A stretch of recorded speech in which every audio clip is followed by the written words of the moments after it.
Hello students, कल हमने आपको डिस्कस करा था विटमिनस इमल्शन के बारे में। ये है फिगर, आप एक बार इस विटमिनस इमल्शन की फ़िगर देख लीजिए।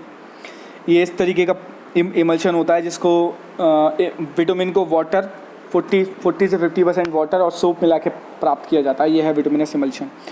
कोल्ड वेदर कंडीशन में यूज़ किया जाता है या जहाँ पे बहुत ज़्यादा रेनी कंडीशन हो वहाँ पे यूज़ किया जाता है for patching and repairing works.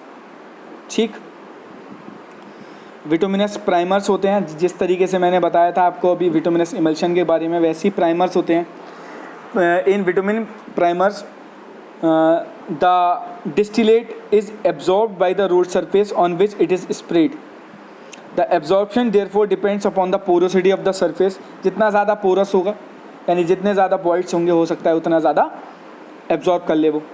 Vitamin primers are useful on the stabilised रोस्ट and water bound macadam base courses. Vitaminous primers are generally prepared on roadsides by mixing penetration vitamin with petroleum distillate. ये कुछ बातें हो गई petroleum primers के बारे में। ये हैं petroleum primers, water bound macadam में यूज़ होते हैं जनरली। फिर हैं मॉडिफाइड विटामिन। ये आर्टिफिशियल विटामिन है जिसको हम लोग मॉडिफायर के नाम से या फिर मॉडिफायर विटामिन के नाम से जानते हैं। ये है पॉलीमर मॉडिफाइड विटामिन या फिर रमर मॉडिफाइड विटामिन। सही है, तो इस तरीके से विटामिन है। इसमें हम लोग कुछ एडिटिव्स या कुछ ब्लेंड ऑफ एडिटिव्स जिनको विटामिन मॉडिफायर्स बोलते हैं, इनको मिलाया जाता है टू इम्प्रूव द क्वालिटी या properties of vitamin and vitamin mixes. ठीक है, ये है मॉडिफाइड विटामिन के बारे में। ये मैं रिक्वायर्ड ऑफ विटामिन की रिक्वायरमेंट बता ही चुका हूँ। विस्कोसिटी ऐसी होनी चाहिए कि जब हम मिक्स करें तो आसानी से मिक्स हो जाए, कॉम्पैक्ट करें आसानी से कॉम्पैक्ट हो जाए, चिपके ना। और क्या कहते हैं, it should be adequate affinity and adhesion with bitumen and aggregate. Proper adhesion होना चाहिए, मतलब एडेयर हो जाए एग्रीगेट्स पे आसानी से विटामिन। तो ये कुछ प्रॉपर्टीज़ हम लोग पहले डिस्कस कर चुके थे। सो आज देखेंगे हम लोग टेस्ट ऑफ विटामिन्स। सबसे पहले देखेंगे बेटा पेनिट्रेशन टेस्ट। पेनिट्रेशन टेस्ट इसको यूज़ किया जाता है विटामिन की सॉफ्टनेस और हार्डनेस कैलकुलेट करने के लिए। इसका जो एपरेटस होता है वो होता है पेनिट्रोमीटर, और इसमें हम लोग 100 ग्राम का वेट यूज़ करते हैं। इसका प्रोसीजर क्या होता है, विटामिन को मोल्ड में भरा जाता है, 25 डिग्री सेंटीग्रेड पर रखा जाता है। इस मोल्ड को पेनिट्रोमीटर में नीचे रख कर निडल को 5 सेंटीमीटर तक पेनिट्रेट करवाया जाता है, 5 सेकंड तक पेनिट्रेट करवाया जाता है। 100 ग्राम की निडल होती है मेरी, और उस निडल को जो हमने जिस मोल्ड में हमने विटामिन भरा होता है 25 डिग्री सेंटीग्रेड पे, उस मोल्ड में हमने उस निडल को पेनिट्रेट करवाए थे। और ये पेनिट्रेशन थिकनेस 10 mm डिस्टेंस पर 3 बार करते हैं और एवरेज पेनिट्रेशन वैल्यू ज्ञात कर लेते हैं। ठीक है, और पेनिट्रोमीटर पे लिखी हुई पेनिट्रेशन की जो वैल्यू होती है ना, वो mm का 1/10 पार्ट को डिनोट करती है, 1/10 पार्ट को डिनोट करती है। ये याद रखना है आप। यानी अगर पेनिट्रेशन मीटर में 100 वैल्यू शो हो रही है तो 100/10 का मतलब क्या हो गया, 10 mm पेनिट्रेशन हुई। इसी तरीके से अगर कहीं लिखा हुआ है 80/100 mm, तो यानी पेनिट्रेशन कितनी है, 8 से 10 mm। सो अगर कहीं पे गर्मियाँ हैं तो 30 से 40 mm पेनिट्रेशन वाली विटामिन को यूज़ करेंगे। अगर कहीं पे सर्दियां हैं तो 80 से 100 mm पेनिट्रेशन वाली विटामिन को यूज़ करते हैं। अब क्यों 30 से 40 mm, 30 से 40 ग्रेड वाली में 3 से 4 mm क्या होगी, पेनिट्रेशन होगी। यानी अगर ज़्यादा पेनिट्रेशन होती इसका मतलब सॉफ्ट होता, और सॉफ्ट नहीं चाहिए गर्मियों में, क्योंकि गर्मियों में विटामिन टेम्परेचर के कारण हो सकता है और सॉफ्ट हो जाए। तो गर्मियों में हम लोग कम पेनिट्रेशन वाला विटामिन यूज़ करते हैं और जाड़ों में ज़्यादा पेनिट्रेशन वाला यूज़ करते हैं। यह है हमारा पेनिट्रेशन टेस्ट के लिए इक्विपमेंट। इसमें 100 ग्राम की निडल होती है और मोल्ड होता है जिसमें हम लोग विटामिन को भर देते हैं 25 डिग्री सेंटीग्रेड पे। नेक्स्ट है डक्टिलिटी टेस्ट। इसका यूज़ विटामिन की एडहेसिव प्रॉपर्टी या पुलिंग पावर, खींचने की क्षमता फाइंड करने में किया जाता है। इसके लिए एक एपरेटस यूज़ करते हैं। इसमें क्या होता है, एक पुलिंग डिवाइस होती है और इसके अंदर एक क्लिप होता है, ब्रिक्विट जिसको बोलते हैं। इस टेस्ट में हम लोग क्या करते हैं, विटामिन को ब्रिक्विट में डाल दिया जाता है और 27 डिग्री का टेम्परेचर होता है। 80 से 85 मिनट के लिए इस ब्रिक्विड को इस इक्विपमेंट में रख दिया जाता है पानी में डुबो के। इसके बाद इस ब्रिक्विड पे पुलिंग फोर्स लगाया जाता है, 50 mm पर मिनट की दर से इसको खींचा जाता है और इसको तब तक खींचते हैं जब तक विटामिन टूट ना जाए या फिर बहुत पतला सा तार ना बन जाए जिसका क्रॉस सेक्शन 10 mm × 10 mm हो। और जितने भी ये खिंची हुई डिस्टेंस होती है इसको सेंटीमीटर में नोट कर लेते हैं, जो कि डक्टिलिटी वैल्यू को शो करती है, ठीक है। तो ये हो गई डक्टिलिटी वैल्यू, जनरली 5 से 100 सेंटीमीटर के बीच में होती है। सो ये हो गया हमारा डक्टिलिटी टेस्ट, सही है। और मिनिमम डक्टिलिटी वैल्यू जो डिसाइड की गई है IRC के द्वारा या BIS, bureau of Indian standard के द्वारा, वो 75 सेंटीमीटर होती है, याद रखना है आपको। जनरली इसकी वैल्यू कितनी रहती है? जनरली इसकी वैल्यू रहती है बच्चों 75 सेंटीमीटर। ये हो गया डक्टिलिटी टेस्ट। इसके टेस्ट, ये विटामिन का सॉफ्टनिंग पॉइंट के लिए किया जाता है। सॉफ्टनिंग पॉइंट वो टेम्परेचर होता है जिस पे कि विटामिन में एक हल्की सी एक छोटी सी बॉल होती है, वो उस रिंग में हम लोग पेनिट्रेट कराते हैं और वो उस रिंग से पास हो जाए, तो वो टेम्परेचर हम लोग फाइंड करते हैं। इसमें हम क्या करते हैं हम लोग बच्चों, एक कंटेनर में लिक्विड ले लेते हैं, वाटर या ग्लिसरीन कुछ भी हो सकता है, और इस कंटेनर में लिक्विड में एक ब्रास रिंग को डाला जाता है और इस ब्रास रिंग में विटामिन को डाल दिया जाता है और नीचे से इस कंटेनर में हम लोग बर्नर के द्वारा हम लोग इसमें आग लगा देते हैं और लिक्विड का टेम्परेचर हर मिनट 5 डिग्री सेल्सियस इंक्रीज़ किया जाता है। और इस रिंग के ऊपर, जिस रिंग पे हमने विटामिन भरा था, उस रिंग के ऊपर हम लोग विटामिन भर के उसके ऊपर एक स्टील की बॉल रख देते हैं या ब्रास की बॉल रख देते हैं। अब जैसे जैसे टेम्परेचर बढ़ाएंगे विटामिन का टेम्परेचर भी बढ़ेगा और विटामिन हल्के हल्के सॉफ्ट होगा और ये रिंग हल्के हल्के पेनिट्रेट होगी। तो हम लोग वो टेम्परेचर फाइंड करते हैं जिस टेम्परेचर पे ये जो बॉल थी स्टील की, ये रिंग को पार करके पानी में डूब जाए। उस टेम्परेचर को बोलते हैं हम लोग सॉफ्टनिंग पॉइंट।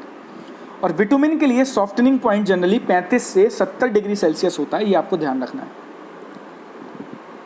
नेक्स्ट टेस्ट है बेटा, ये हो गया, देखिए आपका ये है सॉफ्टनिंग पॉइंट का टेस्ट। ये है फिगर सॉफ्टनिंग पॉइंट के लिए। इसमें देखिए आप विटामिन, ये 2 रिंग शो की गई हैं और विटामिन भरा हुआ था और हमने देख रहे हैं बॉटम में विटामिन के संग संग रिंग उसको पार कर गई है, यानी स्टील बॉल इसको पार कर गई है। नेक्स्ट है बेटा specific gravity test. Specific gravity test, इसके लिए हम लोग क्या करते हैं बेटा, हम लोग स्पेसिफिक ग्रेविटी टेस्ट करने के लिए विटामिन को एक नोन कंटेंट ऑफ मास या फिर वाटर में इसको डुबो के रखा जाता है और जनरली स्पेसिफिक ग्रेविटी इसको मेज़र करने के लिए या तो पिक्नोमीटर यूज़ करते हैं या फिर हम लोग क्यूब के या सेमी सॉलिड या सॉलिड स्टेट में क्यूब टाइप के स्पेसिमेन बना लेते हैं विटामिन के और इसकी स्पेसिफिक ग्रेविटी हम लोग वैसे ही फाइंड करेंगे जैसे पिक्नोमीटर में सॉइल की स्पेसिफिक ग्रेविटी फाइंड करी थी पिक्नोमीटर के द्वारा। Specific gravity of vitamin is generally 0.97 to 0.102, सही है। ये होती है स्पेसिफिक ग्रेविटी 1.02 से 0.97 के बीच में होती है और टार की होती है 1.10 से 1.25 के बीच में। नेक्स्ट है बेटा विस्कोसिटी टेस्ट, इसको फ्लो रेजिस्टेंस टेस्ट भी बोलते हैं। ये फ्लो रेजिस्टेंस फाइंड करने के लिए किया जाता है। वेरियस टाइप्स ऑफ एपरेटस हैं इसमें, ओरिफाइस टाइप है, विस्कोमीटर है या फिर 50 ml का फ्लास्क भी यूज़ करते हैं विस्कोसिटी फाइंड करने के लिए।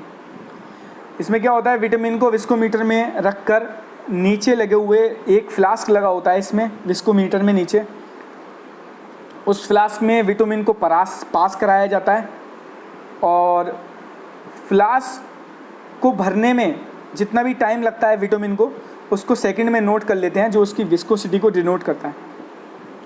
ठीक है, ये हो गया हमारा विस्कोसिटी टेस्ट। ये है हमारा टेम्परेचर, देखिए नीचे फ्लास्क लगा हुआ है, ऊपर हमारा विस्कोमीटर है और इस विस्कोमीटर से इस फ्लास्क में विटामिन को पास कराया जाता है और टाइम नोट कर लेते हैं सेकंड में जितना टाइम लगता है विस्कोमीटर को भरने में। ठीक है, नेक्स्ट है flash and fire point test. ये फ्लैश, देखिए फ्लैश वो मिनिमम टेम्परेचर है जिसमें टेम्परेचर को गर्म करने पर मटेरियल में चिंगारी, विटामिन में चिंगारी या फ्लैश आ जाए। और फायर टेम्परेचर वो टेम्परेचर है मिनिमम टेम्परेचर जिसमें विटामिन में आग लग जाए। इसके लिए पेंस्की मार्टिन्स एपरेटस यूज़ करते हैं flash and fire point test में। पेंस्की मार्टिन्स टेस्ट एपरेटस याद रखना है, पेंस्की मार्टिन एपरेटस यूज़ करते हैं flash and fire point test में। ठीक है, इसमें विटामिन को एपरेटस में डालकर इसमें टेम्परेचर इंक्रीज किया जाता है और उस टेम्परेचर को नोट किया जाता है जिस टेम्परेचर पर विटामिन में फ्लैश यानी चिंगारी उत्पन्न हो जाए, उसको बोलते हैं फ्लैश पॉइंट।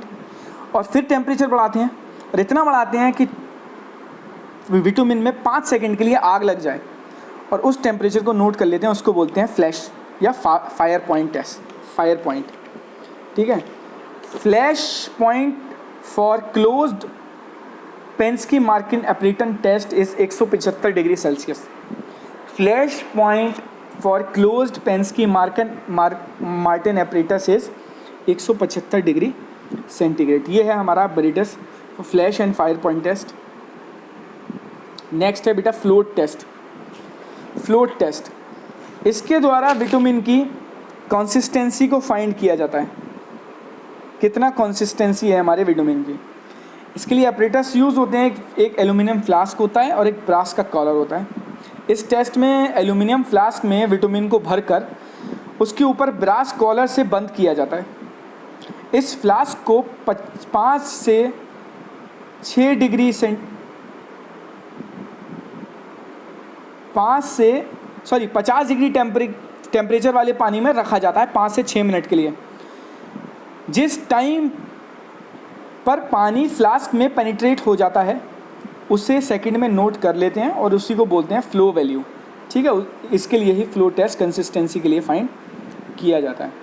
ये है हमारा फ्लो टेस्ट। इसमें फ्लास्क है एक एल्यूमिनियम और उसके ऊपर ब्रास का कॉलर लगा होता है। ये देखिए बॉटम में ब्रास का कॉलर दिखाया गया है। नेक्स्ट है बेटा वाटर कंटेंट टेस्ट। इसमें हम लोग वाटर कंटेंट को फाइंड करते हैं, कितना वाटर कंटेंट हो सकता है।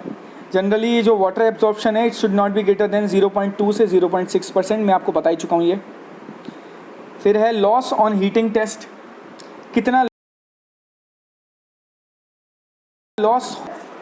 अब इसको करने के लिए हम लोग क्या करते हैं, 50 ग्राम सैंपल लेते हैं, उसको वेट कर लेते हैं और उसको 163 डिग्री सेंटीग्रेड पर 5 आवर के लिए ओवन में गर्म करते हैं और उसके बाद देखते हैं, उसको निकाला जाता है और देखते हैं कि 2% से ज़्यादा वेट में लॉस नहीं होना चाहिए। तो ये हो गया हमारा loss on heating test.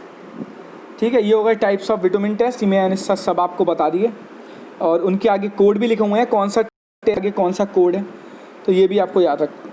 Thank you. In the next class we will see some different topics. Thank you.